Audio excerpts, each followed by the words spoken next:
They weren't sure what song they were going to play for me. I asked for a polka. Sitkins used to be Sitkevich, but they didn't do that. It's a real pleasure to be here. You should have some handouts on your tables there that will follow along, because I would like you to take a lot of notes, some things that you can take back and really challenge maybe some of the things you're doing in your agency today. You know, there are certain times in history where breakthroughs happen. And how many of you, by the way, have had some breakthroughs in the last day and a half so far? Thinking differently about things, absolutely. So there's some breakthroughs that happen. And certain people will make a courageous decision. And you might want to make a note of that. It takes a courageous decision to see a new breakthrough and say, I'm going to use that in my company. I'm going to use that to gain a competitive advantage. Because most of the breakthroughs that you have will wind up giving you some sort of a competitive advantage, and you're the ultimate winner. Others will sit on the sideline and say, well, I'm going to wait. I'll wait to see what happens. That's not for me. That doesn't make sense now. And they're ultimately the losers because they continue to follow an outdated business model. What are some of the things that have changed in the last few years? Well, I think we heard a lot of change yesterday and today between AI. But how many of you can remember back maybe a decade or two ago where Uber, Airbnb, DoorDash, okay, all of these things that are new, cloud computing, oh, that was new, all right? And blockchain, that was new. And all these things were new, and a lot of people sat on the sidelines. But the select few will make that courageous decision and move forward to gain the unfair advantage. What about remote work, by the way? How many of you, and of course, ReSource Pro, but how many of you that are in agencies or carriers have way more people working remotely now than you ever did before? True? And how many of you thought that might never happen? How many of you realize you can't always wear sweatpants to work? Okay, yeah, okay. So the remote work was a great example of this. So when you think of this and you think of the breakthroughs, I want you to think a little harder about this, because these people that they hear a breakthrough and they go, it's not possible. That's not possible. My dad was a great man. At age 4, he came from Poland, through Ellis Island, came on a steamship, his mother, father, his brother, and himself. At age 10, his mother died of influenza, Spanish flu. Pretty tough. Now it's his dad and his brother. At age 19, my dad's a great athlete, and he's playing football at Michigan State. He's better than me. I played at Eastern Michigan. He got to play at Michigan State, and he earned it. While he's there, they come and get him, and they say, your father's been murdered in a card game. So now it's just his brother. And he works through all these things where people said it couldn't be done, and he's always trying to find a way to do it. He became a very successful life insurance agent. He and my mother opened a property and casualty agency, and that's how I got started in the business. Sitkins Insurance Agency, Wyandotte, Michigan, okay?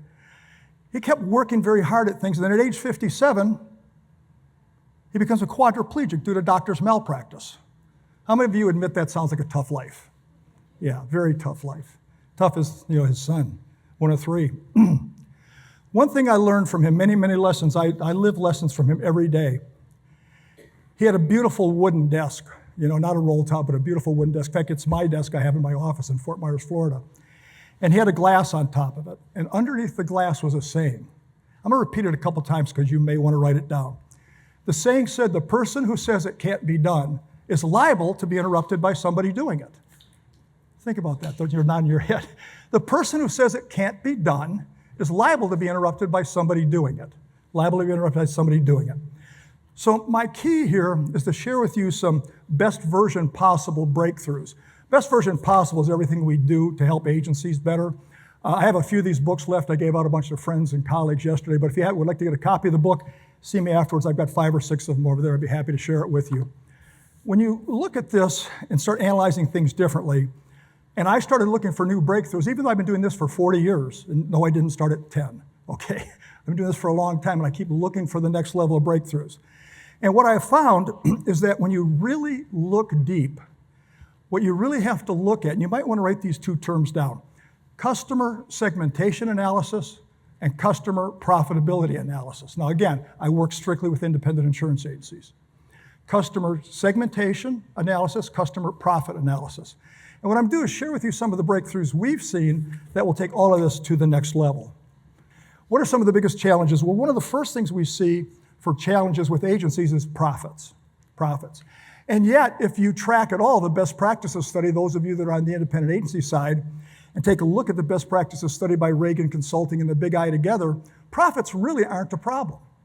As a matter of fact, the average agency has a profit rating. Stop. Okay. Has a profit rate now of about 25%. That's a pretty good business model. Okay. But when you really analyze it, you say, wait a minute. Is that truly profit or is it operating profit? Well, that's profit. Operating profit's different because what we have to do is take off contingency and profit sharing revenue and any investment revenue to get to an operating profit.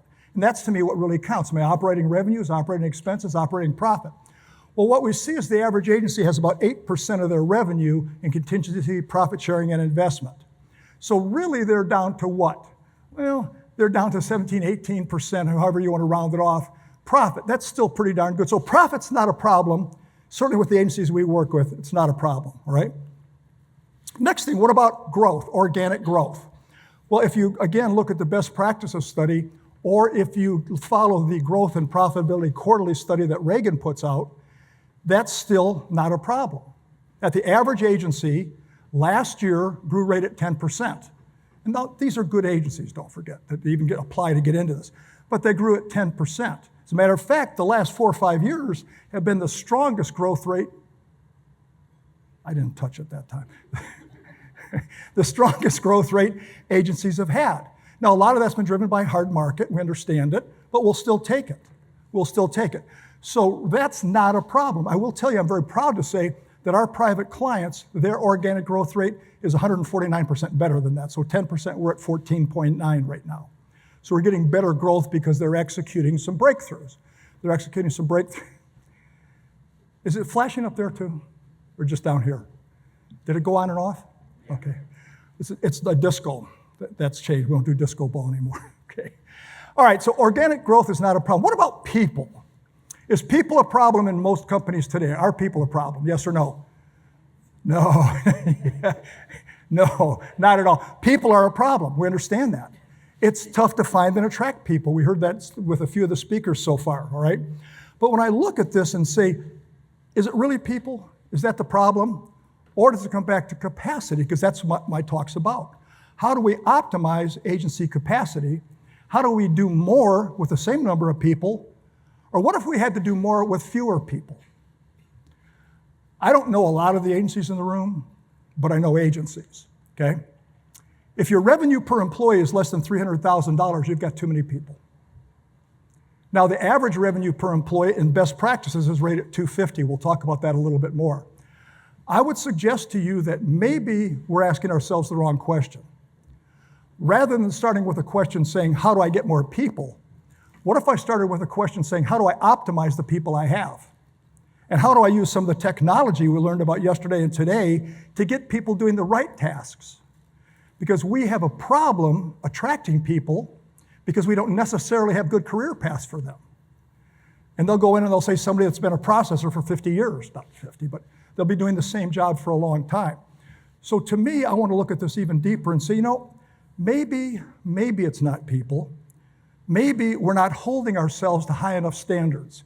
If you haven't written anything else down, please write down that word standards. It's something we've been really pushing with people now. How many of us set a goal around some sort of personal goal January 1st? Anybody? How many of you broke it already? They say that only 8% of people actually meet their goals, which takes a lot of pressure off us, only 8%. But here's what's interesting. Do you know that 100% of us live up to our standards? 100% of us live up to our standards. So our goal is to raise our standards, not only personally, but for our teams overall. And how are we accepting less than great results from people, okay? So what I want to talk about even more is to stop throwing people at problems and start solving the problems first. How many of you have ever had somebody, maybe yourself or someone else in your agency or your company, come say, we need more people, and we throw some people at the problems and the problem doesn't go away? Yes or no? Yeah. So we didn't solve the problem. We didn't get back to the core. Many times it's a process problem, as we heard yesterday and today. It's a utilization of talent, as we've heard. So what we want to do is say, okay, what can we do differently? Well, my goal in everything we're doing now in the best version possible is to help agencies realize the capacity they already have that they're not using. And they're not just throwing people at it, they're saying, how do we get more? And how do we get to that $300,000 of revenue per employee? 250 is the standard and best practices. We're going to raise the bar, okay? So one of the first things we have to do is start looking at some of the things that have happened. Let's see if we can get this one to come up. One of the things we see from the Gallup poll, where they measure employee engagement. 2 years ago, 2023, employee engagement was only 32%, okay?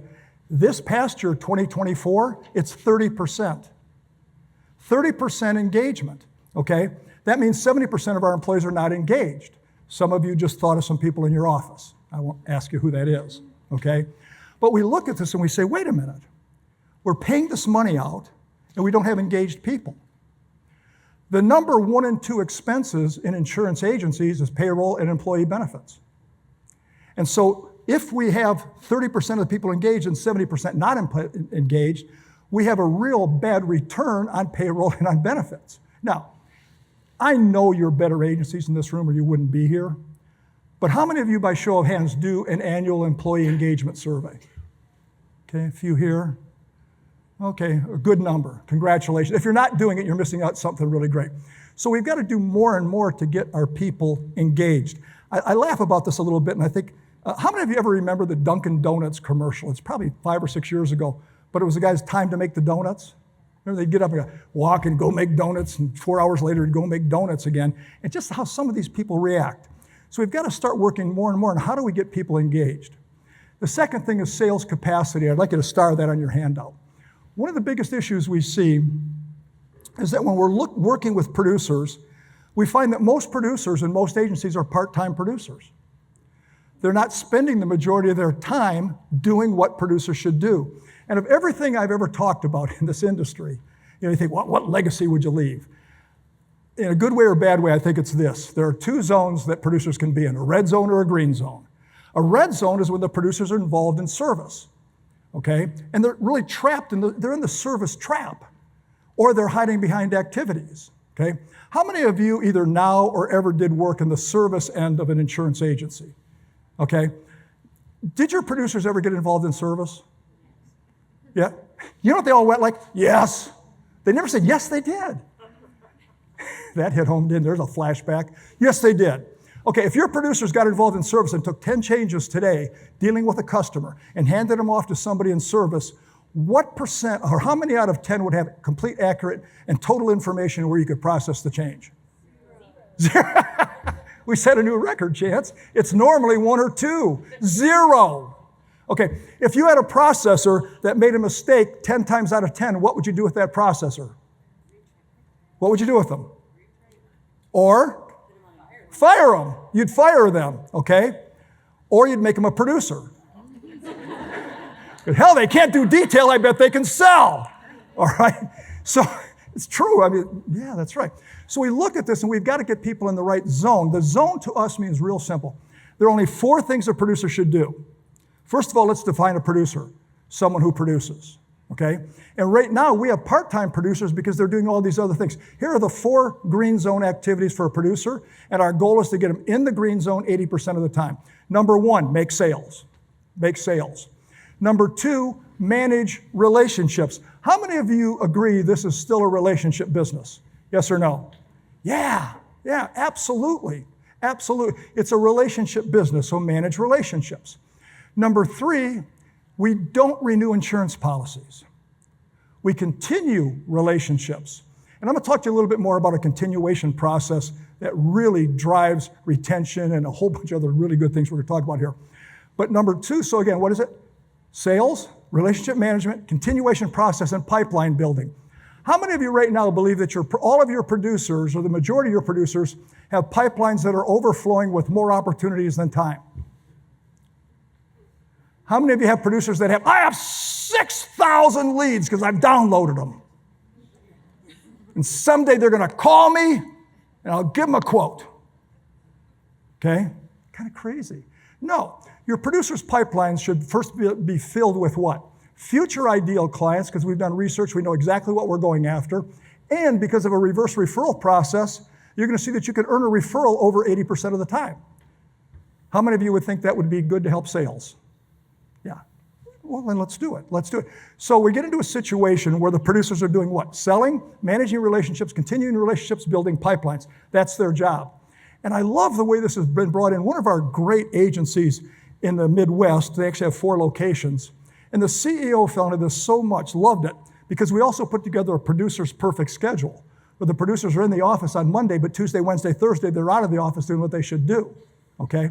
And they have these mirrors in their agency. The top part of the mirror says, is this your best version possible? The bottom part of the mirror says, producers, if it's Tuesday, Wednesday, or Thursday between 9 o'clock and 3:30, why are you looking in this mirror? They're getting them out of the office, okay? So we got to get them out of the red zone into the green zone. What about our service team, our service professionals, as we love to call them, because they are, at least most of them? They have their own zone too. It's a blue zone. Why? Blue is tranquil. Blue is nice. Now, if the producers are involved, that's red zone. But when we can get the customers educated to deal with our service professionals for the vast majority of service items, we're managing the relationship there, we're getting them close together, et cetera. Then we get to a point where our service team can work uninterrupted the vast majority of the time. One of the worst things producers do is they call their service professional, their service partner, and say, hey, you need anything from me? You got anything for me? They interrupt them. How many of you have ever been in the zone, really working well, and somebody interrupts you, and you go, oh, God, does that happen?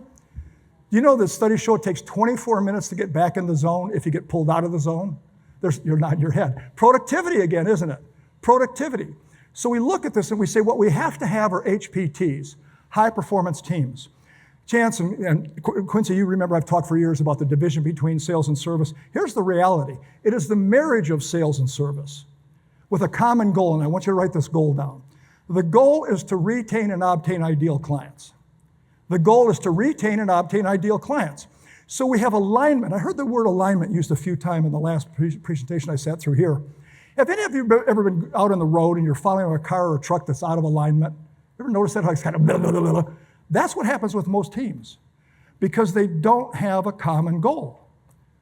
The common goal, again, is to retain and obtain ideal clients, but there's another part of it. It's called art, the appreciation, respect, and trust of the different roles we play. If we do not have an appreciation, respect, and trust of the different roles, we're going to mess each other up. So our goal is to create high-performance teams that meet every Monday morning with a set agenda where we debrief last week and pre-brief the next 2, 3, 4 weeks so that we're communicating at a really high level. So again, we want what? We want high performance, not high maintenance teams, okay? So when we look at this, we realize that the leader in the agency, their number one job is to develop their people and to manage processes. Develop people, manage processes, okay? So let's get into some more, as far as client segmentation analysis. See if we get our thing working. There we go. Pareto's principle, the 80-20 rule. How many of you use the 80-20 rule in your agency today? Is it true for you? 80-20? Yes? Okay. If you don't use it, you should. And I want you to circle the word leverage there in your handout. Leveraging 80-20 so that we realize how we can get so much better as an organization. And I've been studying this for years and years and years. It's in your handout here. The A accounts are the top 5% of the accounts, and they're 50% of the revenue. 5% of the customers, 50% of the revenue. The B accounts are the next 15% of the revenue, and they're 30% of the revenue. Excuse me, 15% of the accounts, 30% of the revenue. So combine the top 20 or 80% of the revenue. That, of course, means that the bottom 80% of the customers are only 20% of the revenue. Now, I look at this so much, and I'm always thinking, what else could we learn? What else could we learn? And then I just kind of go to the back to the basics and say, wait a minute. 5% of my customers are 50% of my revenue. That means 95% of my customers generate the other 50% of my revenue. Let's look at it just from number of accounts. Let's say I have 10,000 customers in my agency. 500 of them generate 50% of my revenue. It now takes 9,500 to generate the other 50% of my revenue. Is it possible we could be losing money on some of these accounts? Yes or no? Yeah, absolutely. Absolutely. The other part here is what's known as the TP. And TP stands for time, energy, problems, expenses, and employees. And when I see people really analyzing this deeper and saying, okay, what's going on as far as TP, time, energy, problems, expenses, and employees? We see that about 70% of the time, energy, problems, expenses, and employees are there because of the bottom 80 to 90% of the customers. I was reviewing a new report I'm going to share with you with one of our great agencies, about a $15 million income agency, very profitable. He said, not only that, Roger, he said, my main HR problems with employees are in that bottom tier. They're in that bottom tier, and it's driving me crazy. So when we look at this, we've got to say, okay, what can we do differently? Well, a big question here becomes, what do you want to replicate? This is in your handout. What do you want to replicate? You know, when we talked about this early, and we would look at the book of business, it seems like agencies and the individuals in the agency would have names for accounts. They would look at their bottom 80% of the accounts, and they'd say, well, I know they're a little smaller, but they're the bread and butter. Oh, we know that one. They're the bread and butter. They pay the bills. No, they create a lot of the bills. They create a lot of the bills. We've fallen into this trap because everybody's always said it that way. Okay, by the way, can you make profit on them? Yeah, but you've got to treat them differently. So then the B accounts, by the way, we normally hear from them, well, those are the ones we pursue. We're really good at those B accounts. What about the A accounts? Oh, you never know. Every once in a while you get lucky. Oh, we got lucky and wrote a big one. No, you make your own luck. My concern is that agencies don't think enough about their overall business model. One of the most impactful statements we're sharing with people now, we're getting feedback on it, is that your current business model is perfectly designed for you to achieve the results you're currently achieving. Now think about that for a minute. Your current business model is perfectly designed for you to achieve the results you're currently achieving. Now, a lot of times when I say that in an open forum like this, people go, huh, wait a minute, we don't have a business model like that. I said, yeah, you do, but it's unintentional. I'm talking about an intentional business model that says we have to make a profit on every account, okay? So we start looking at this again and again. We say, what do we want to replicate? If we replicate and keep doing what we're doing, that base of 80% keeps growing because every year we write a bunch of those. And then we write pretty nice handfuls of the ones we're pursuing in the middle, and then we get lucky on the A. That is known as, and I want you to write it down, horizontal growth. If the base of my company keeps growing this way, what do I have to add? Employees. Because the people that we have there are running out of time because they have too many transactions. And looking at that and saying, no, that's not it.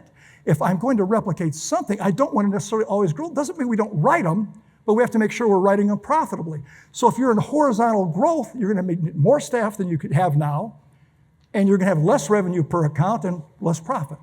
Versus saying, no, our goal is vertical growth. And our goal says we grow this way as an organization, not this way. The same agency I mentioned a few minutes ago talked about the HR. He said, Roger, it's not vertical growth. He said, that'll be radical vertical growth, which we all agreed would be a good thing. So we have to be careful about what we're replicating as an organization. So I keep looking at this and I say, there's something different. It's called the Sitkins principle. We had the Pareto's principle. I've been in it long enough, I'll name a principle, whether you like it or not. It's mine now because I named it. Here's what I did. I kept looking at this saying, I don't know what else I could possibly learn about this, okay? But I do know this. There's always another question. There's always another level. It's something I learned from an early mentor. I don't know who. I wish I could remember who sent that to me and shared it with me. But I have found that there's always another level we can look at. So things like we would look at and say, well, what are the top 2% of the customers, the super A's? They're 33% of the revenue. 2% of the customers are 33% of the revenue. If I lost 2% of the customers, would I be in trouble as an agency? Yes or no? Yeah, because the only expense I could reduce is producer compensation on those accounts. I wouldn't necessarily replace an employee or have to hire another employee, all right? So we also look at, and I used to just randomly say, and against Chan and Quincy, we would talk about this, well, I'll bet the bottom 50% is probably 10% of the revenue or less. I never took it deep enough. So here's what the Sitkins principle, it backed up there. The Sitkins principle is that we're going to look at our book of business in 4 separate tiers. Tier 1, 2, 3, 4. Each tier has 25% of our customers. What does it do for us? Let's take a look. What we've seen so far is that as we've analyzed our private clients, and this is brand new research, and by the way, I'm going to give you an opportunity to join us on the research on this because you are the first people outside of my private clients that are hearing this. We've never done this in a podcast. We've never done it in a presentation. Talked with Patrick Armstrong. I said, I'd love to be able to share this with the ReSource Pro people. So we'll give you an opportunity to be involved in the research, and there's no fee for it, by the way. So we look at this and we say, all right, what's going on? Well, we look at the 4 tiers. The average agency I've analyzed so far, prior to coming here, was $26 million of commission income. Not a national broker, but a good-sized independent agency, okay? The smallest one we've looked at is about $3 million. Most of our private clients are in that $30 to $40 million range. We have a couple pending on the reports now, they're 80, we've got one 100 million, so we don't have updated numbers. But here's what's interesting, the percentages in each category are staying almost exactly the same. So we see tier one of the $26 million income agencies, 22, almost 23 million. Tier two, another 25% is 1.9, almost 2, just basically 2 million. So tier 1 and 2, the top 50% of the customers, are 88% of the revenue. I'll show you that number in a minute.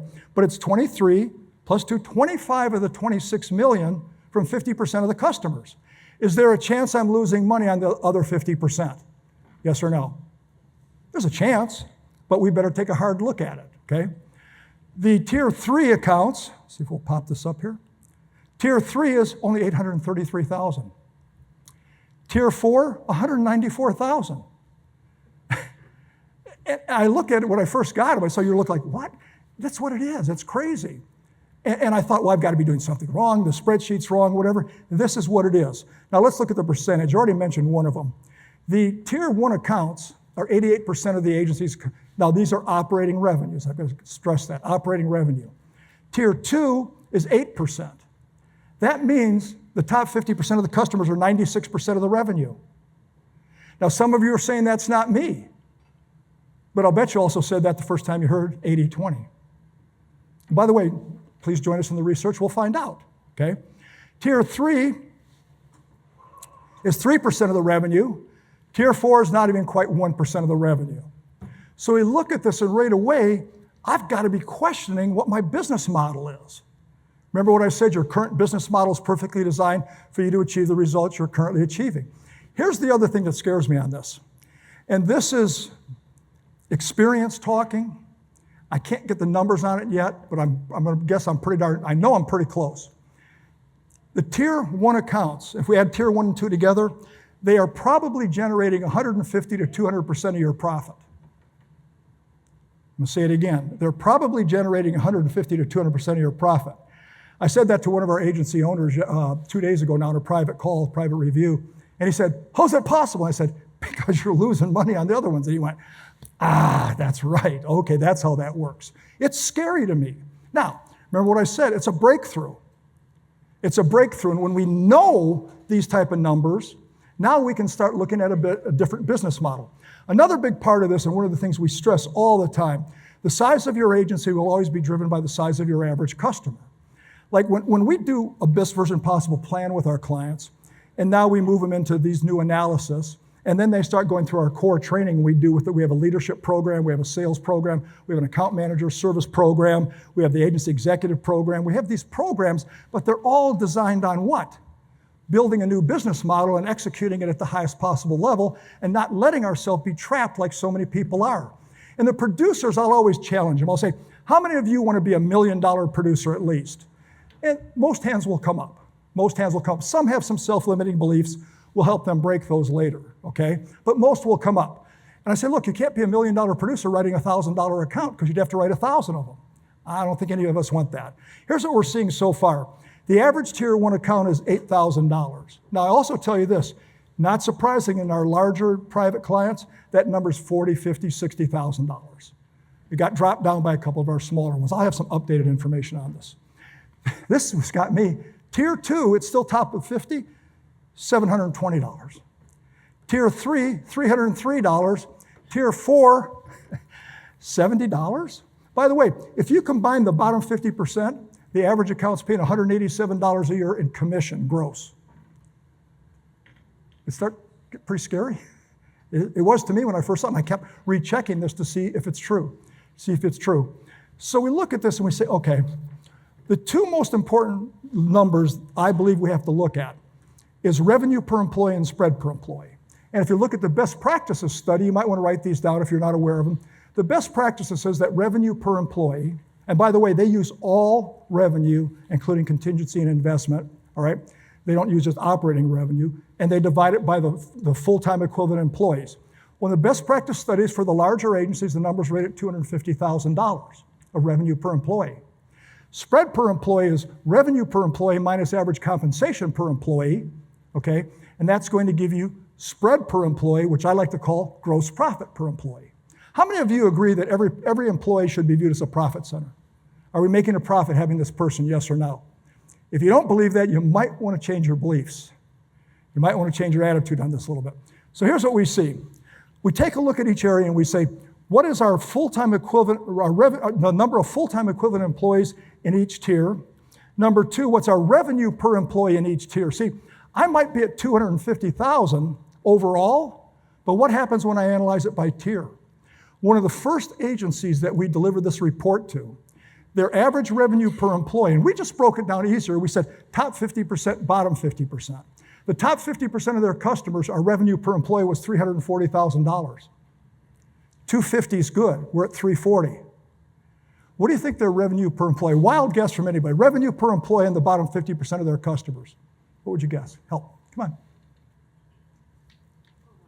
Say it. 120? Okay. $30,000. And this is a $10 million income agency. When we took, well, how many employees do we need in each category? 30,000. Now, spread per employee, average compensation per employee minus average revenue per employee minus average compensation. Dan Epstein, Dan's the only one, I don't know if he's here, I can't see, but he and I talked the other day and he knew this right away. This agency, if they only have $30,000 of revenue per employee, guess what? They have a negative spread per employee. Ladies and gentlemen, I'm challenging, maybe you do too.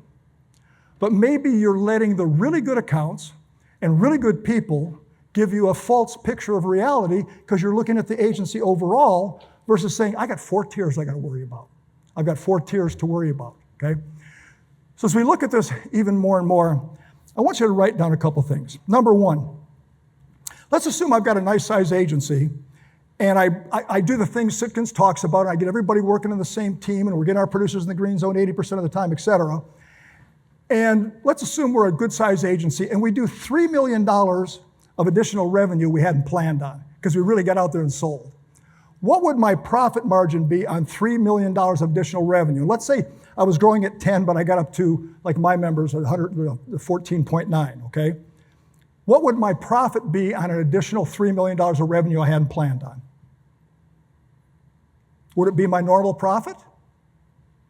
The only expense I would have is producer compensation.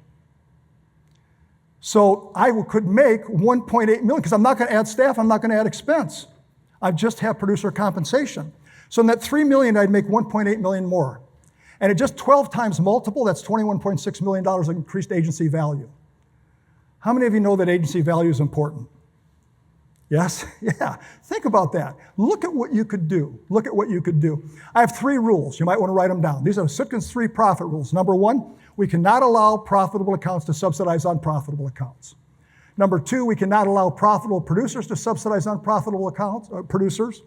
And number 3, we can no longer allow profitable employees to subsidize unprofitable employees who are just dragging us down.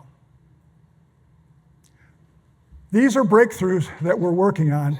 We're getting tremendous improvement here. A couple last things here. What are some potential strategies we can use? Well, number 1, this is to us truly the ultimate growth strategy. It's very simple. It's not easy. It's simple to understand. It's not easy to execute. It takes discipline. Plus, of course, it takes having great coaches. I don't know if I said that. No, all right. It takes great coaches. Round out, retain, and replicate your Tier 1 accounts. Round out their full-time customers only. Retain them, have a continuation process that not only includes documenting exactly what they want, but doing a stewardship report at the 6-month anniversary. How many of you do stewardship reports on your best accounts? Not everybody. A lot of you do, though. The stewardship report's really cool because while you're doing it, you remind the customer what you've done, and the customer goes, wow, I forgot about that. Or the HR manager says, yeah, that really helped. And that's when you say, that's great. You know, I'd appreciate some help from you. Sure, what? I've got here a list of people I'm thinking about calling on. Who do you know? What can you tell me about? It's people we've already identified they know. Because we have business development people. We've taken people that we were wasting over there, and maybe we get them into business development. One of the biggest things we do is we start rearranging, and now we're getting better career paths for our people. Second thing to do, select business units. I'm assuming a lot of you are doing that now, or you wouldn't be here. Third thing, of course, is outsourcing. How many of you believe in outsourcing? He asked at a ReSource Pro meeting. Oh, most of you. Good. Glad to see that. By the way, I will guarantee you this.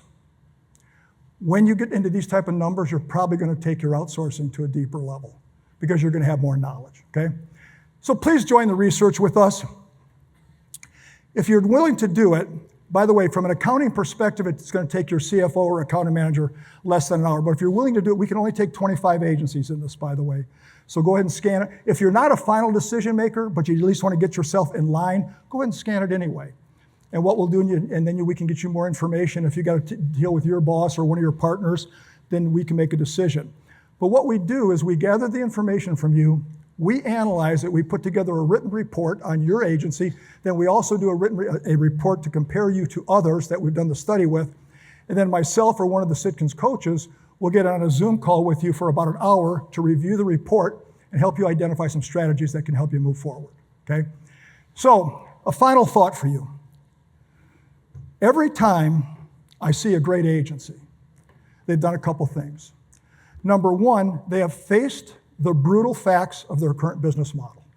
Now, a lot of them they didn't know until we had this discussion. But you've got to face the brutal facts of your current business model. Number two, someone is willing to make a courageous decision. And I would hope that decision is to let us help you be one of the 25 that does it. So thank you so much. I appreciate it greatly. If you want a copy of the book, see me over there. Thank you, everyone.